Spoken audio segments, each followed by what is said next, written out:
with Fiona. Look at this. Fiona is absolutely beautiful. You guys are going to fall in love with her. She's an American Pit Bull Terrier blend, and she's looking for a forever loving home today. Joining us from Passion for Pitties with how to adopt Fiona is Darlene White. Good morning. Good morning. And her adopt mom. She's absolutely beautiful. I'm going to let you give her. Let's see.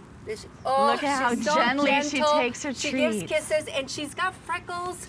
And she's white and brown. She's absolutely adorable. Yeah, yellow eyes. I mean, we're trying to figure out what she might be mixed with, a Labrador or maybe Rhonda, who is her foster mom. Yeah. And Hi, she's Rhonda. saying she's super smart. So we're thinking maybe really smart. some of those spots might even come from the cattle dog, because you know cattle dogs are really brilliant dogs. Yeah, they are. So Fiona is just 1.5 years old. She is a super sweet dog. She's in a foster home with other little Chihuahuas. Oh, Chihuahuas are the worst. I have one. Rhonda confessed when the cameras were not on her that if she could switch dogs. In a heartbeat. I take this one and get rid of those Rhonda, two. do the Chihuahuas bully Fiona? Yes, they do. Yes, they do. I know. Bella does that. And she's really mellow, and then they incite her to do like all this. Right. Yeah, they're horrible. They're they horrible. are.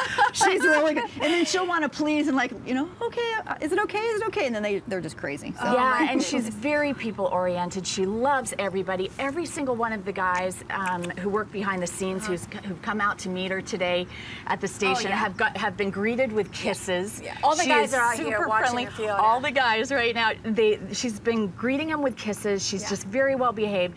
And Rhonda, you say she's really good in your home. She's house trained and everything, right? She is. She's completely housebroken. She's also crate trained. She sleeps in the crate. Not every night, because sometimes I like her sleeping with me. But she sleeps in the crate, and she is completely housebroken. She sits really well. She takes food really well. She's not annoying. She's not a big barker, She's not a big right? barker, unless my little ones are, making her crazy. Right. But no, she is not a big barker at all. She seems really healthy too, Darlene. She very- looks Yeah, like she's just absolutely healthy and. Again, she's just 1.5 years old, so I consider that still kind of in the puppy stage. Right.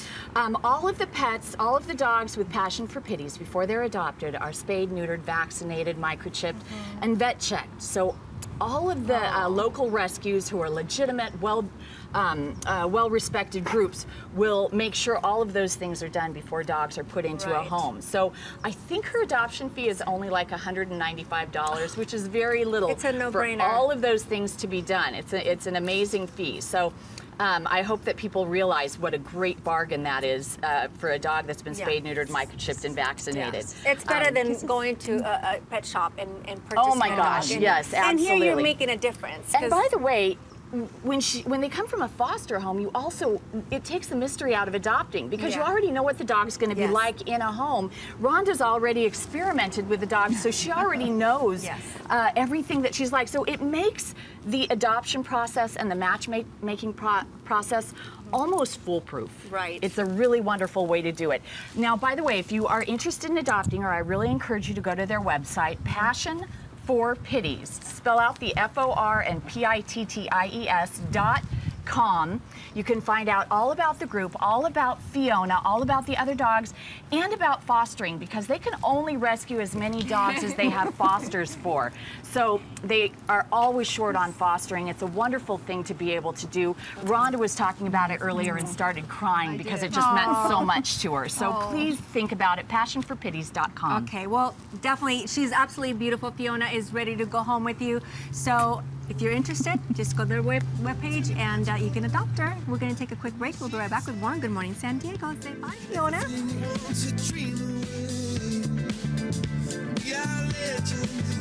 Every day, that's what she told me.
All right. So this morning, President Trump held his first cabinet meeting with a brand new White House chief of staff. And amidst a lot of turmoil with his Attorney General, Jeff Sessions. Retired Marine General John Kelly was sworn in this morning as chief of staff, replacing Reince Priebus, who resigned on Friday. A topic that came up during the meeting, of course, was North Korea. We'll handle North Korea. We're going to be able to handle it. It will be handled. We handle everything. Thank you very much.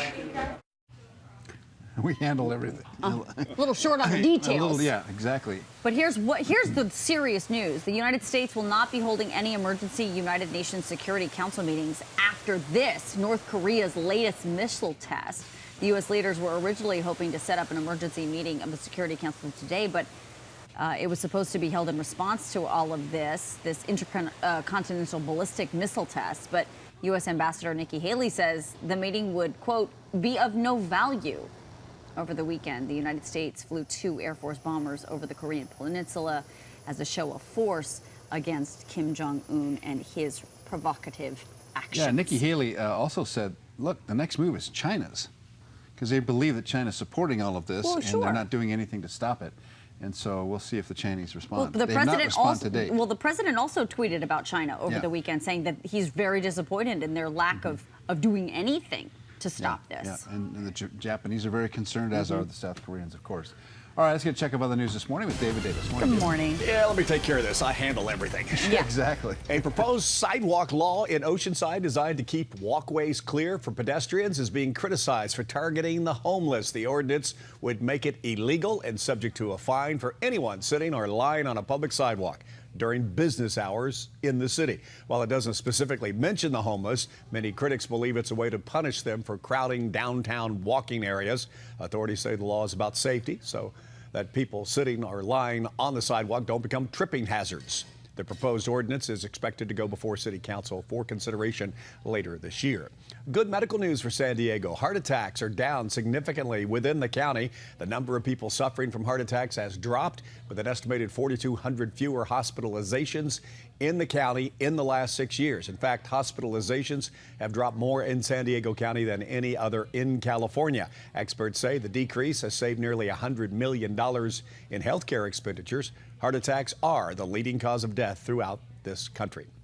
San Diego County has the most schools testing for lead statewide, and city water officials want the state to reimburse them for it. Compared to any other city in California, San Diego has had significantly more schools tested for toxic lead since testing began in January. 507 out of the 1,200 schools tested statewide have been here in San Diego. That's more than 5 times the number in LA County, just 100 there. Nearly half of the tests have been conducted by the Public Utilities Department at a cost of about $500,000.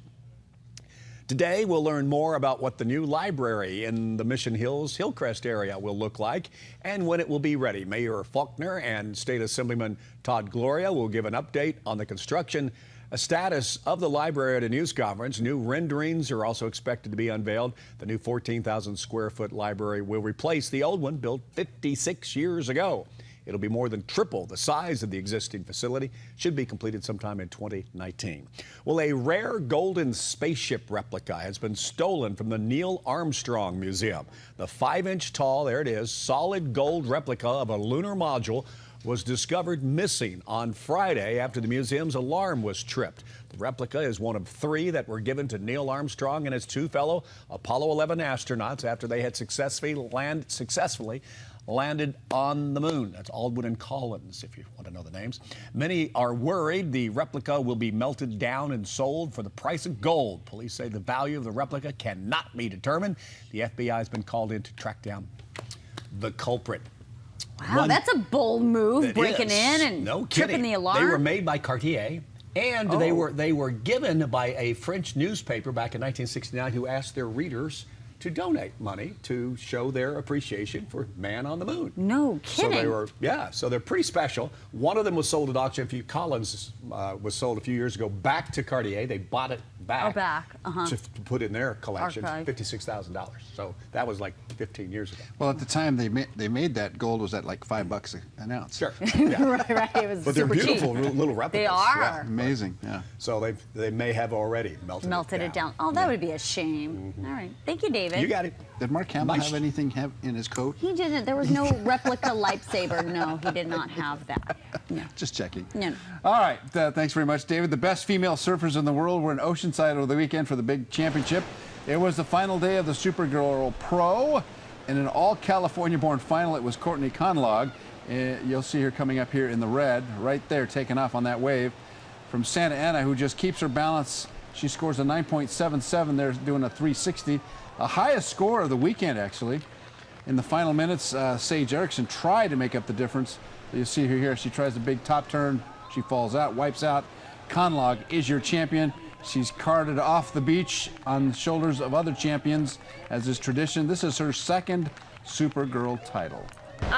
It's great to double up on anything, be a two-time champ is always a great thing. It's creating consistency and repeating something you've already done before, and it's not always an easy task, and it's been phenomenal to be a part of it.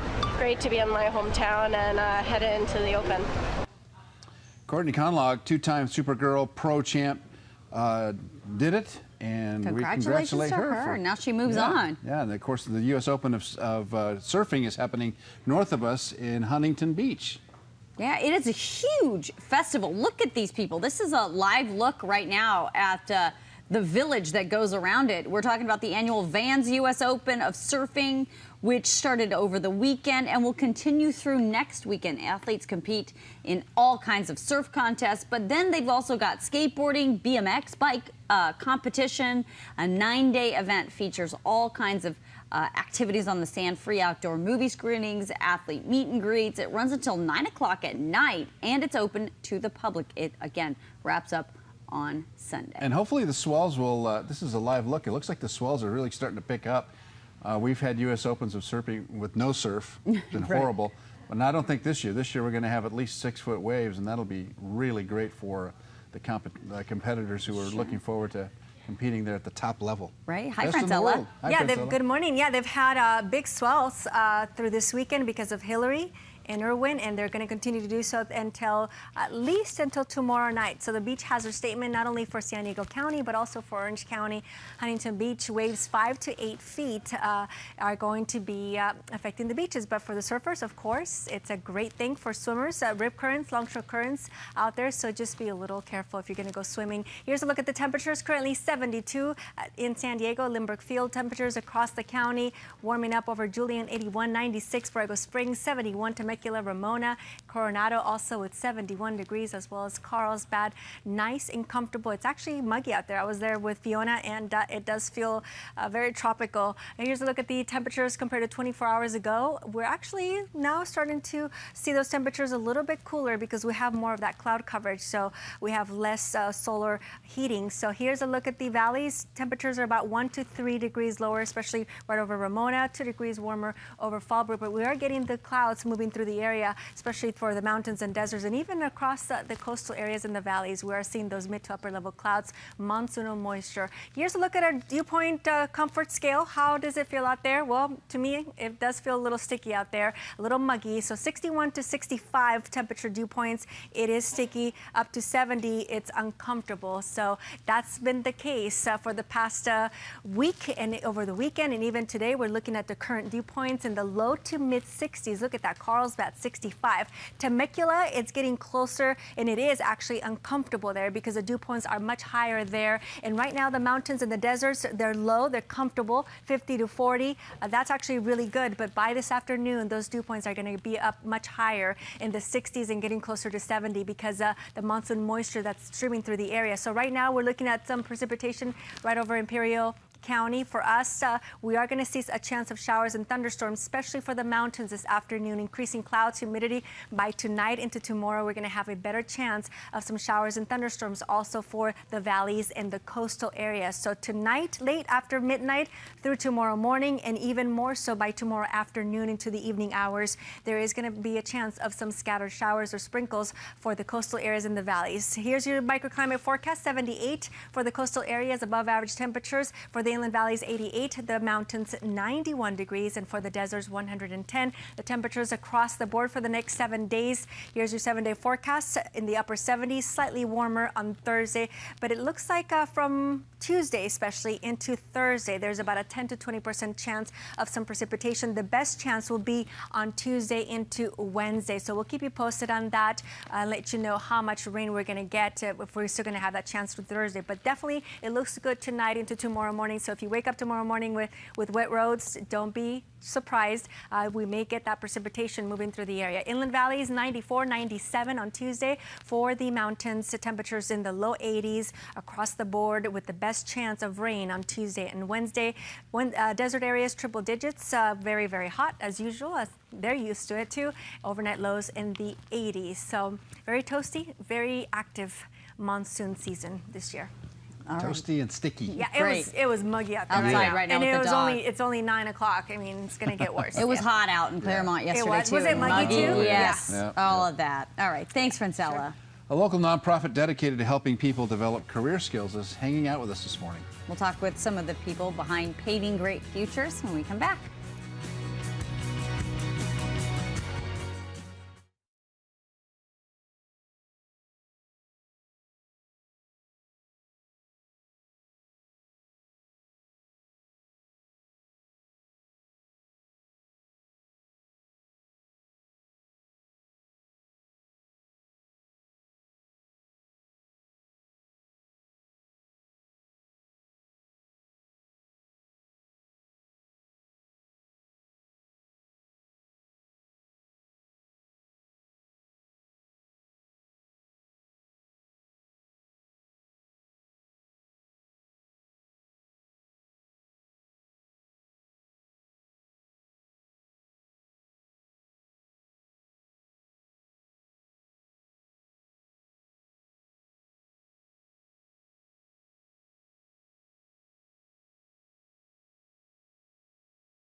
Well, the swell is definitely up at Ocean Beach as you look at all the surfers taking advantage of the waves that are being kicked up by Hurricane Hillary out in the Pacific. Welcome back to Good Morning San Diego. There's a local nonprofit dedicated to helping people develop career skills and financial intelligence. It's called Paving Great Futures, and joining us this morning to tell us more about that is the founder of that organization, Armand King, and one of the program's graduates, Vincent Stalcup. Welcome. Nice to have you here. Thank you. Thank you. Paving Great Futures. That's a great title. Yes, sir. Tell me about that, Armand. How did you come up with that, and what is the purpose of the organization? Well, I'm one of the 3 co-founders of Paving Great Futures, and the purpose of the organization is to take individuals who might not know they have opportunities in the inner city of San Diego and teach them to have entrepreneur skills. You know, give them the knowledge it takes for them to own and operate their own business.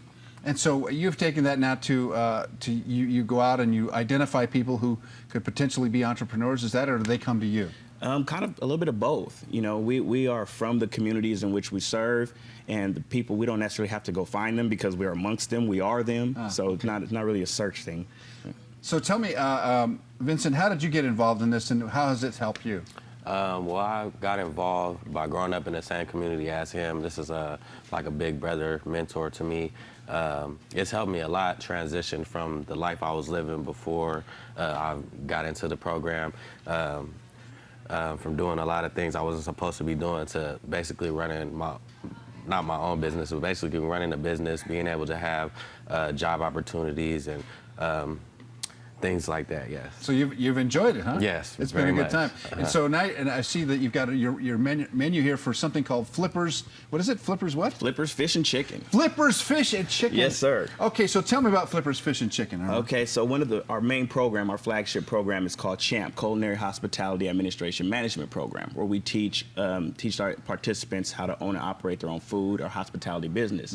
So we've gone through 2 classes successfully, 100% graduation rate, and they actually, part of the class was writing a business plan. So this is a concept that 2 classes wrote this business plan for. Really? They created the idea, they created the menu, and now we're in the next phase of that, and it's actually launching this. So not only did they get to create this on paper, but now physically they get to see this their idea come into fruition. How long has this been going on? This one restaurant. It's a truck, right? It's brand new. No, we did not purchase a truck. We actually go and set up at farmers markets and street fairs, and we just launched. You just set up. We set up. Okay, got it. So the truck brings the stuff, and we unload and we set that up. All right. So then you sell your products. Correct. And each person that's working this is a student. Yes. At this point, they're graduates. So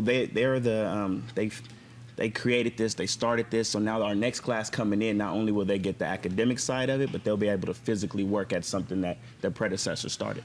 Vincent, what's been the hardest part about learning all of this? I wouldn't say it's something hard as in learning it, because, you know, we have tools to learn things. I think the hardest part for me was to leave the life behind that I was living before and to come over into this, into being a professional. So that was probably the hardest thing, was the transition. But being with him and having him mentor me, it's been a lot easier than I thought it would have been. So now you have tools that you won't fall back, right? Exactly. So you've got tools to look forward. It's transferable skills. I was able to transfer my old skills into something professional and something positive. So you're paving great futures. Paving great futures. That's fantastic. It's more than a catchy phrase. All right, so what's next after this? You've got more projects? After this, we have a youth program that should be starting coming September, which Vincent would also be a mentor and a leader with that, dealing with arts and music. So we're doing that, and we're busy. We just stay active in the community and many projects underway. All right, we will link to Paving Great Futures on our website, KUSI.com, if you'd like to get a hold of Armand King. Thank you so much for being here, Armand. Thank you. And best of luck to you, Vincent. Thank you. In your future. I see that we have, I don't know if we can see it over here on camera 1, the menu. See the menu? Tacos, 2 tacos for $5. I'm all over that. Oh, yeah. Yes, Flippers Fish and Chicken. We will support that number 100% here on Good Morning San Diego. Thanks so much for being with us. We'll be right back with more.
Sycuan Casino is home of the best cashback rate in San Diego. Sign up for your free Club Sycuan card and unlock endless rewards. Play, win, build. Together in the heart of San Diego at Sycuan.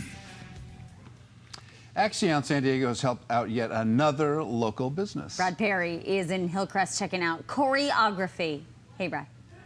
Hey, we've been dancing our feet off here at Choreography and having a good time with Corey and Michael and Valerie. We've been talking again. Could have been done without Axion San Diego. Let's remind those people, this is the time of year people are looking to get ready for starting their business. Usually summertime, people are on vacation. They see different things. Like, oh, I do want to start my own business. So you guys have a workshop coming up, and let's remind people about that. Yeah, you know, this is actually a series. It's a 10-week series called the Axion Academy, and it really takes people through the A to Z of how to launch a business. And so we're really looking for businesses that are ready to launch this year, and we want to give them a community of support, give them the resources, and at the end of the 10 weeks, access to a small business loan to help them get that business launched. Yeah, and again, it's really cool that we've been here as we've been having some fun dancing. And we want to remind Corey that you guys mostly are in partner dancing. That's what was really important. Yeah, yep. So we do any style of partner dance. We teach up to 15 styles here, actually, all the way from Argentine tango and salsa through waltz, foxtrot, cha-cha, rumba, all the good stuff. Yeah, and Michael, who is interning here, is learning some cool dancing. He's a hip hopper, but he's learning the other way of dancing too, which is really fun. And again, this is a great therapy, and it's also a way to bring couples back together. And that's what you love doing. Is, you know, they might say, you know what, you need to put some oomph in your relationship. Yeah. Why not come and do a little dancing? Exactly. Yeah, it lights up a spark for people that sometimes they forget about doing because you're learning something new with your partner, and it's a really unique and intimate teamwork situation. I actually have a whole bunch of information about how it grows communication on my website, which is choreographydance.com, CORI-ography-dance.com. And again, if it wasn't for Axion San Diego helping you getting the loan to get the lease going here and doing some stuff, it wouldn't happen, right? That's right. Yeah, they were a lifesaver as far as actually getting this thing up and running, and you know, dreams come true and all that. I like it. I like it. All right, information's on KUSI.com about both choreography and of course Axion San Diego. I keep on dropping that Y. I don't know why, but it's because I got happy feet. Happy feet, guys, on this Monday. All right, I'll toss it back to you in the studio. Well, he's a natural dancer. He is. Gifted dancer. Gifted. All right, we're going to take a quick break. We'll be right back with more Good Morning San Diego.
Cause you can't keep the ground from shaking.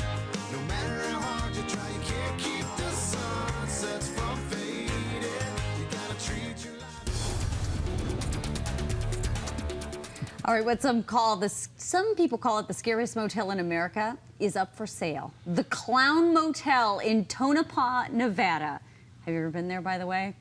I wouldn't. I've been through Tonopah. Yeah, I no think one stops in Tonopah. Exactly. Well, listen, that motel is going for $900,000 if you're interested. It's just a few hours north of Vegas. If you want to check it out, the motel is covered in clown dolls, because that's not creepy. There are even dolls dangling over the beds. Also not creepy. If you're thinking of getting a room, it's only $50. If you want to buy the whole thing, it's $9 out of $1,000. That seems high, $50 a night for that clown room. Like I said, I've seen the hotel rooms on the Las Vegas Strip for a lot less than $50 a night. Tonopah, one of the garden spots of America. Tonopah. Also up for sale, what's being called the world's tallest house. All right, Shaq, pay attention. This 124-foot tall home in Phoenix is back on the market after failing to sell at auction. It costs $1.5 million.